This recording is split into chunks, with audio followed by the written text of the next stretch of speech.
Welcome to Chris Parkin Shooting Sports. Today, another unboxing video, and this is another CZ457. This time it's the Thumbhole Laminate, and it's in a 20-inch barrel, which is 525mm. This rifle is available in 17 HMR, 22 rimfire, 22 WMR, and this one is the 17 HMR. Overall weight is 3.5 kilograms, and the overall length is 1010mm. Let's take all these bags out of the way.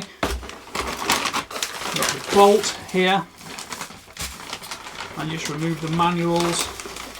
We shall just break for 1 second just to get rid of this box. So let's just take the bolt, grab that out of there, drop the packaging on the floor. That slots straight in. These 457s have got the interchangeable barrel system. They've also got an adjustable trigger. Safety catch is here, click that back, and it completely it doesn't lock the bolt. And forward to fire, and we've got a nice pull there. So I'm just going to check this out for feel. You've probably seen plenty of videos I've already done of the 457. The action is the same as all the rest. This one is entirely different because of this lovely laminate stock. It's 360mm length of pull, so it's bigger, better suited to slightly larger, taller shooters.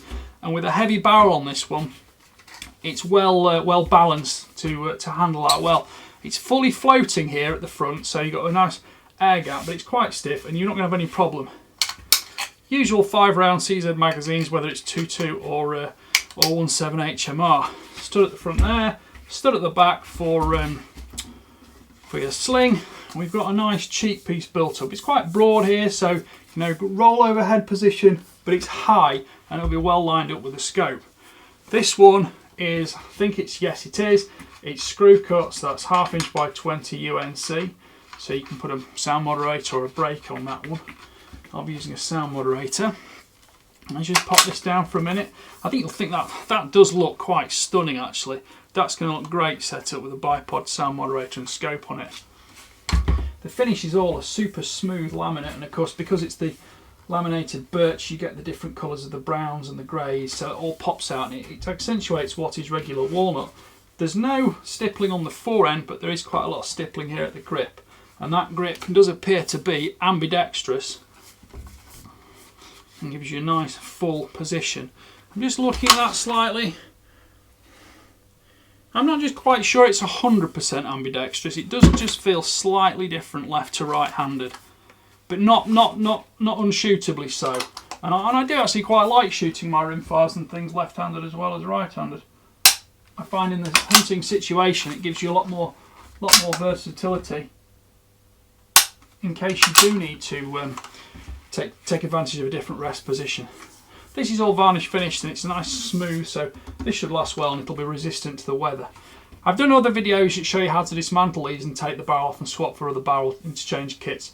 Come with a magazine, and there's also a spacer in the base of the action which accommodates for the different barrels, different chamber lengths of the 22 LR versus WMR and 17 HMR.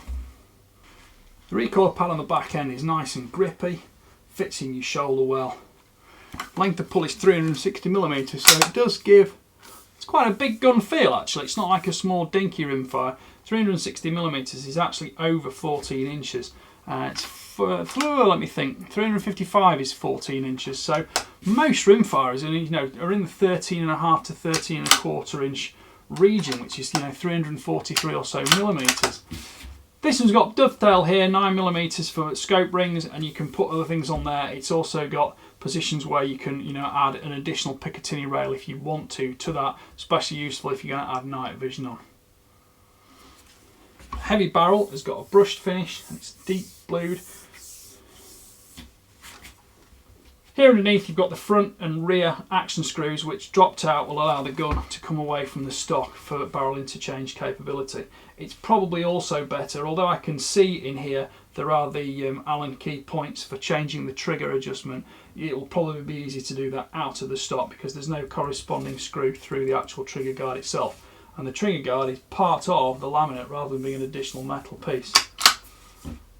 I'll just put that to the side for 1 second. CZ instruction manual. These are usually fairly concise. They've got an exploded parts diagram, details about the trigger system. And you can read these at your will. They are quite good actually for CZ. But most importantly, CZ do like to include the test target. So if I just move the gun there, we can see the test target. Here you can see the type of rifle, the serial number, the calibre it is, the ammunition used, the range, the number of shots, centre to centre spread, and the mean point of impact, both lateral and vertical. It also gives you the shooter's personal operator number and the date, which is the 6th of August 2021 at 7:51 in the evening. So that's very, very precise. It gives you the scale, point of aim, mean point of impact, and bullet impact. So if we look in here in more detail, we can see point of aim, mean point of impact, and all the individual bullet impacts, which show that this gun has been tested and passed completely. Now, I've generally found myself that CZ usually outperform their test targets. I had a 5.57 in 308 about a year ago. That was utterly superb. And the test target was, just happily sub-minute of angle. But yes, that's how good CZs are and how they testify the accuracy of their cold hammer forged barrels. Please stick with it. I'll be putting a scope on here and getting out shooting with this. I'll be doing a full review on it. So please like, please subscribe, please comment, because your comments are what drive us to make more videos. Any questions, pop them down. There'll be more details in the description box. Thanks for watching. Bye for now.